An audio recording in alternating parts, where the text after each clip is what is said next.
একজন বাবা যার কাছে তার মেয়েটাই যেন গোটা পৃথিবী। একজন বাবা যার বুদ্ধি হয়তো আর 10 জনের মতো নয়, মাত্র 6 বছরের শিশুর মতো সরল তার মন। কিন্তু মেয়ের জন্য তার ভালোবাসা আকাশের চেয়েও বিশাল। তাদের ছোট্ট একটা স্বপ্ন ছিল, একটা হলুদ স্কুল ব্যাগ যার উপর আঁকা থাকবে মেয়ের প্রিয় কার্টুন চরিত্র সেইলার মুন। কিন্তু কি হবে যদি একটা ভয়ঙ্কর ভুল বোঝাবুঝি সেই ছোট্ট রঙিন স্বপ্নকে এক মুহূর্তে দুঃস্বপ্নে পরিণত করে? কি হবে যদি সরল বাবাটাকে পৃথিবীর সবচেয়ে ঘৃণ্য অপরাধের দায়ে অভিযুক্ত করা হয়? আজ আমরা এমন এক সিনেমার গল্প শুনব যা আপনাকে হাসাবে, কাঁদাবে এবং শেষ পর্যন্ত আপনার হৃদয়কে টুকরো টুকরো করে দেবে। এক ভয়ঙ্কর অভিযানের এই কাহিনী আপনাকে ভাবতে বাধ্য করবে, আসলেই কি ন্যায় বিচার সবসময় সঠিক মানুষের কাছে পৌঁছায়? চলুন হারিয়ে যাই মিরাকেল ইন সেল নাম্বার 7 এর অলৌকিক আর মর্মান্তিক জগতে। গল্পের শুরু 1997 সালের এক শীতের সকালে। মিষ্টি রোদ এসে পড়েছে শহরের ফাঁকা রাস্তায়। একটা দোকানের কাঁচের জানালার সামনে মুগ্ধ চোখে দাঁড়িয়ে আছে বাবা লি ইয়ংগু আর তার ছোট্ট মেয়ে ইয়েসুং। তাদের সমস্ত মনোযোগ কেড়ে নিয়েছে একটা হলুদ রঙের স্কুল ব্যাগ যার উপর হাসছে সেইলার মুন। স্কুলে ভর্তির আগে মেয়েকে এটাই হবে বাবার দেওয়া সবচেয়ে বড় উপহার। কিন্তু ইয়ংগুর মতো একজন সাধারণ মানুষের জন্য এই ব্যাগের দাম অনেক বেশি। সে পার্কিং লটে সামান্য বেতনে কাজ করে আর তার মানসিক অবস্থাও 6 বছরের শিশুর মতো। তবুও মেয়ের মুখের হাসির কাছে সবকিছুই তুচ্ছ। ভাগ্য ভালো কালই সে বেতন পাবে, আর বেতন পেলেই মেয়ের এই ছোট্ট শখটা সে পূরণ করবে। বাবা মেয়ে যখন তাদের স্বপ্নের জগতে হারিয়ে গিয়েছিল, ঠিক তখনই ব্যাগটা তাদের চোখের সামনে থেকে একজন কিনে নিয়ে গেল। দোকানের ভেতরে থাকা এক ধনী দম্পতি তাদের মেয়ের জন্য উপহার হিসাবে ওই ব্যাগটাই পছন্দ করেছিল। মন খারাপ করে অসহায় বাবা মেয়ে শুধু তাকিয়েই রইল। ন্যায় বিচারের প্রতীক সেইলার মুন যেন সেদিন তাদের দিকেও ফিরেও তাকালো না। ইয়ংগু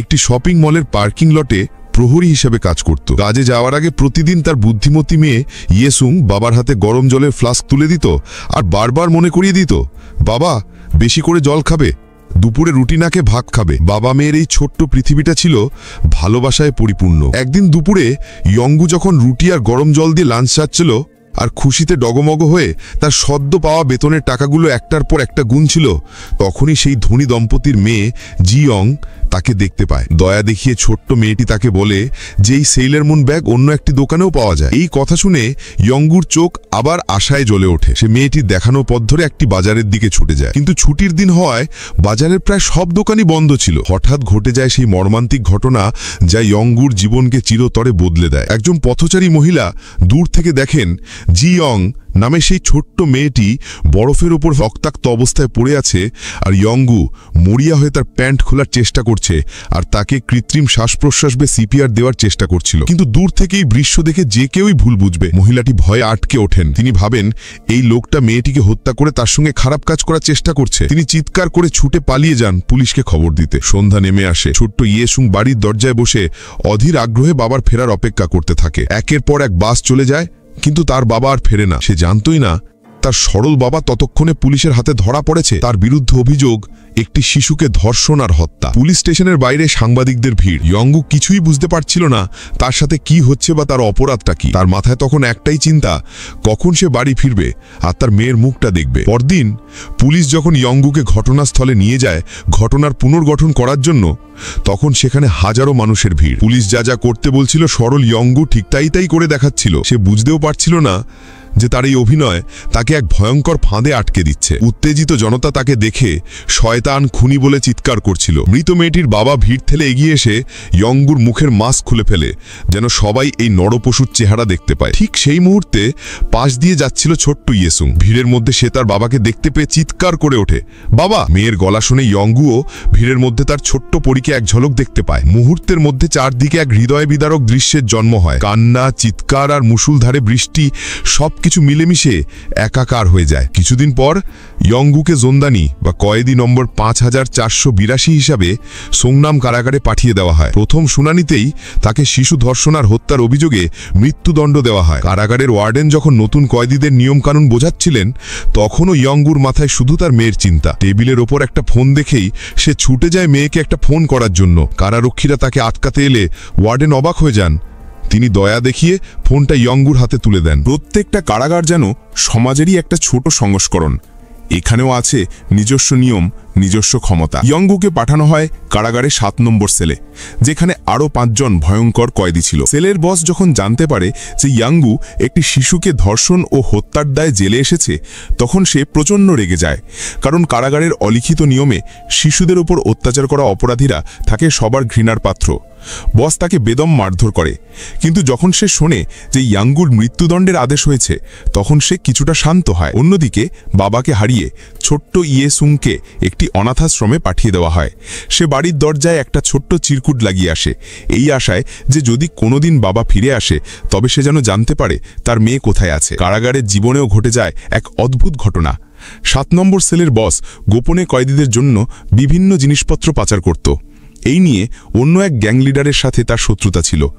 একদিন সেই লিডার একটি ধারালো টুথব্রাশ দিয়ে বসকে আক্রমণ করতে আসে, কিন্তু সরল ইয়াঙ্গু দূর থেকে বিষয়টি দেখতে পায়। সে নিজের জীবনের ঝুঁকি নিয়ে ছুটে গিয়ে বসকে বাঁচিয়ে দেয়। নিজের জীবন বাঁচানোর প্রতিদান হিসেবে বস ইয়াঙ্গুর একটি ইচ্ছা পূরণ করার প্রতিশ্রুতি দেয়। সে জিজ্ঞেস করে, বলো তুমি কি চাও? যন্ত্রণায় কাতরাতে থাকা ইয়াঙ্গু অবচেতন মনে তার মেয়ের নাম ধরে ডাকে ইয়েসুং। কিন্তু অন্যরা ভুল শোনে, তারা ভাবে সে হয়তো যিশুর কথা বলছে, কারণ কোরিয়ান ভাষায় ইয়েসুং আর ইয়েসু যিশু শুনতে প্রায় একই রকম। কিন্তু অবিশ্বাস্যভাবে সেই সেলের বস তার ওয়াদা রাখে। কারাগারের এক ধর্মীয় অনুষ্ঠানে, যেখানে বাইরে থেকে একটি গানের দল এসেছিল, সেই দলের সাথে বাচ্চাদের রুটি ভর্তি একটি বাক্সে লুকিয়ে সেই ইয়েসুংকে কারাগারের ভেতরে নিয়ে আসে। যখন 7 নম্বর সেলের কয়েদিরা বাক্সটি খোলে, তারা নিজের চোখের বিশ্বাস করতে পারছিল না। কারাগারের মতো এক অন্ধকার জায়গায় এক টুকরো স্বর্গ নেমে এসেছে, একটি মিষ্টি ছোট্ট মেয়ে। ইয়েসুং এক নজরেই কোণে বসে থাকা তার বাবাকে চিনে ফেলে, আর ইয়াঙ্গু বহুদিন পর তার কলিজার টুকরোকে দেখতে পায়।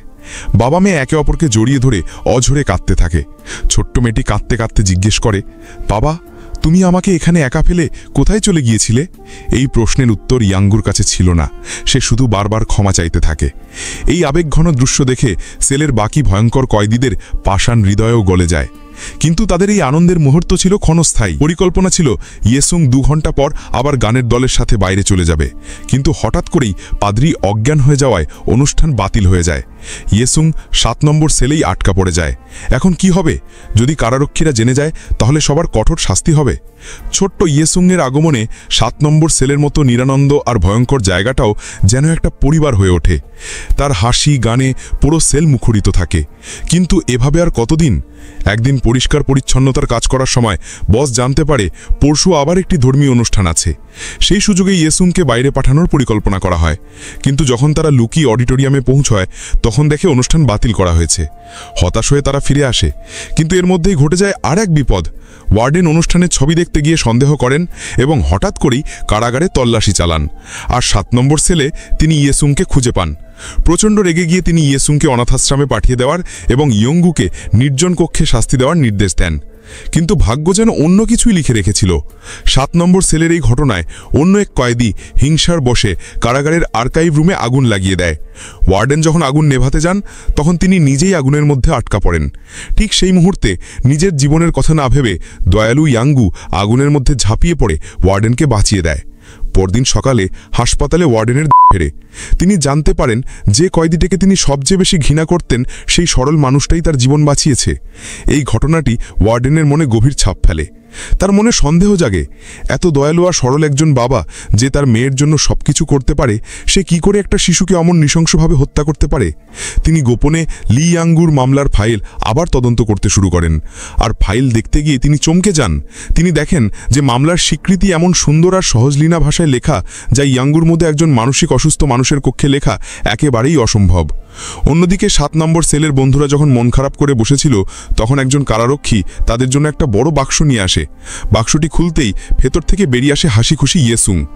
আসলে ওয়ার্ডেন ইয়াঙ্গুর মহৎ হৃদয়ের পরিচয় পেয়ে এবং বাবা মেয়ের গভীর ভালোবাসা দেখে নিজের দায়িত্বে ইয়েসুংকে তার বাবার সাথে থাকার অনুমতি দেন। সমাজের সব কদর্যতার মাঝেও কিছু ভালো মানুষ থাকে যাদের জন্য মনুষ্যত্ব আজও বেঁচে আছে। এভাবেই 7 নম্বর সেলের অন্ধকার ঘরটা বাবা মেয়ের ভালোবাসার আলোয় আবার আলোকিত হয়ে ওঠে। ইয়েসুংয়ের আগমনে সেলটা সবসময় হাসি আনন্দে মুখরিত থাকত, আর লি ইয়াঙ্গু অবশেষে তার ছোট্ট পরীকে নিজের কাছে ফিরে পায়। অবশেষে সেই চূড়ান্ত বিচারের দিন ঘনিয়ে এলো। এই সময়ের মধ্যে কারাগারের ওয়ার্ডেন থেকে শুরু করে 7 নম্বর সেলের প্রত্যেক কয়েদি বুঝে গিয়েছিল যে ইয়াঙ্গু সম্পূর্ণ নির্দোষ। তারা সবাই মিলে তাকে সাহায্য করার জন্য এগিয়ে আসে। তারা বারবার ইয়াঙ্গুকে প্রশ্ন করে সেই ভয়ঙ্কর দিনটার ঘটনা মনে করার চেষ্টা করায়, আর সবার চেষ্টায় অবশেষে বেরিয়ে আসে আসল সত্যিটা। আসলে ঘটনাটা ছিল সম্পূর্ণ অন্যরকম। সেদিন জিয়াং নামের সেই ছোট্ট মেয়েটি যখন ইয়াঙ্গুকে সেলার মুন ব্যাগের দোকানের রাস্তা দেখাচ্ছিল, তখন বরফে ঢাকা পিছিল রাস্তায় সে পা পিছলে পড়ে যায়। তার পিঠে স্কুল ব্যাগ থাকায় পড়ার সময় তার মাথা সরাসরি মাটিতে থাকা একটি ইটির ওপর গিয়ে সজোরে আঘাত পায়, যার জন্য তার মৃত্যু হয়। ইয়াঙ্গু তাকে ওই অবস্থায় দেখে বাঁচানোর জন্য সিপিআর বা কৃত্রিম শ্বাস প্রশ্বাস দেওয়ার চেষ্টা করছিল, যেটা সে কোনো এক ট্রেনিংয়ে শিখেছিল। কিন্তু দূর থেকে দেখা সেই বৃদ্ধা মহিলা এই দৃশ্যকেই ভুল বুঝেছিলেন এক ভয়ঙ্কর যৌন নির্যাতন হিসেবে। মামলা জেতার জন্য 7 নম্বর সেলের বন্ধুরা মিলে ইয়াঙ্গুর জন্য আসল ঘটনার উপর ভিত্তি করে একটি নতুন জবানবন্দি লিখে দেয়। তারা দিনরাত এক করে নানা মজার উপায়ে তাকে সেই কথাগুলো মুখস্থ করায়, যেন আদালতের কাঠগড়ায় দাঁড়িয়ে সে অন্তত একবার নিজের আর তার মেয়ের জন্য সত্যিটা বলতে পারে। যদিও ইয়াঙ্গুর কথা বলায় জড়তা ছিল, কিন্তু এবার তার চোখে মুখে ছিল আত্মবিশ্বাস। সবার মনে তখন একটাই আশা, হয়তো এবার ন্যায় বিচার হবে। বিচারের দিন ওয়ার্ডেন নিজেই এসে ইয়াঙ্গুর হাতের হাতকড়ি খুলে দেন। তাকে সাহস জুগিয়ে বলেন, সাহস হারিও না, তোমাকে বাড়ি ফিরে ইয়েসুংয়ের সাথে দেখা করতে হবে। আদালতের ওয়েটিং রুমে বসে ইয়াঙ্গু বারবার সবার শেখানো কথাগুলো মনে করার চেষ্টা করছিল, কিন্তু ঠিক সেই মুহূর্তে একরাশ অন্ধকার নিয়ে সেই রুমে প্রবেশ করে মৃত মেয়েটির বাবা, শহরের ক্ষমতাধর পুলিশ কমিশনার। একজন অসহায় মানসিকভাবে অসুস্থ বাবার সামনে দাঁড়িয়ে সে তাকে হুমকি দেয়, যদি ইয়াঙ্গু আদালতে সত্যি কথা বলে তাহলে সে তার মেয়ের ইয়েসুংয়ের ক্ষতি করবে। ক্ষমতার পদের চাপে সবকিছু যেন আবার আগের মতোই অসহায় হয়ে গেল। আদালতে বিচারক যখন তাকে প্রশ্ন করেন, তখন ইয়াঙ্গুর চোখের সামনে ভেসে ওঠে পুলিশ কমিশনারের সেই ভয়ঙ্কর মুখ। সে একবার দর্শকদের দিকে তাকায়, শেষবারের মতো তাকায় তার ছোট্ট মেয়ে ইয়েসুংয়ের নিষ্পাপ মুখের দিকে। মেয়ের মুখের দিকে তাকিয়ে তার ভবিষ্যৎ জীবনের কথা ভেবে এই অসহায় বাবা নিজের জীবনকে উৎসর্গ করার সিদ্ধান্ত নেয়। সে এমন এক অপরাধ স্বীকার করে নেয় যা সে কখনোই করেনি। আদালতে উপস্থিত ছোট্ট ইয়েসুং বাবা না বলে চিৎকার করে হাউমাউ করে কাঁদতে থাকে। ওয়ার্ডেনও চিৎকার করে এর প্রতিবাদ করেন, কিন্তু একজন ক্ষমতাধর মানুষের নোংরা রাজনীতির কাছে তাদের সব আর্তনাদ বৃথা হয়ে যায়। সেই অন্যায্য রায় আর বদলানো সম্ভব হয়নি। এরপর ওয়ার্ডেন ছোট্ট ইয়েসুংকে আইনত দত্তক নেন এবং নিজের মেয়ের মতোই তাকে ভালোবাসেন। ইয়েসুং বড় হতে থাকে, সে পিয়ানো শেখে, স্কুলে গান গায়, আর প্রায়ই তার বাবা ও জেলের কাকাদের চিঠি লেখে। কিছুদিন পর কারাগারে একটি বড় অনুষ্ঠানের আয়োজন করা হয়। সেখানে ইয়েসুংয়ের স্কুলের গানের দলও আসে। গান গাইতে গাইতে ছোট্ট ইয়েসুং মঞ্চ থেকে নেমে তার বাবার হাত ধরে, আর তারপরই ঘটে এক অবিশ্বাস্য ঘটনা। তারা দেখে মাঠের মধ্যে রাখা আছে রূপকথার গল্পের মতো এক বিশাল হট এয়ার বেলুন। 7 নম্বর সেলের কাকারা অন্য কয়েদিদের সাথে মিলে গোপনে এটি তৈরি করেছিল। তাদের সরল মনে একটাই আশা ছিল, এই বেলুনে করে তারা ইয়াঙ্গুকে জেলের উঁচু পাঁচিলের ওপারে স্বাধীনতার আকাশে পাঠিয়ে দেবে। কারারক্ষীদের চোখের আড়ালে তারা বেলুনের দড়ি খুলে দেয়। বাবা মেয়েকে নিয়ে বেলুনটা ধীরে ধীরে উপরে উঠতে থাকে। নিচে দাঁড়িয়ে থাকা ওয়ার্ডেন আর কয়েদিদের মুখে তখন সন্তুষ্টির হাসি। এটাই হয়তো ছিল তাদের স্বাধীনতার সবচেয়ে কাছের মুহূর্ত, কিন্তু বাস্তবতা ছিল বড়ই নিষ্ঠুর। হট এয়ার বেলুনের দড়ি জেলের কাঁটা তারে আটকে যায়। তারা শেষ পর্যন্ত সেই উঁচু প্রাচীর আর পেরোতে পারেনি।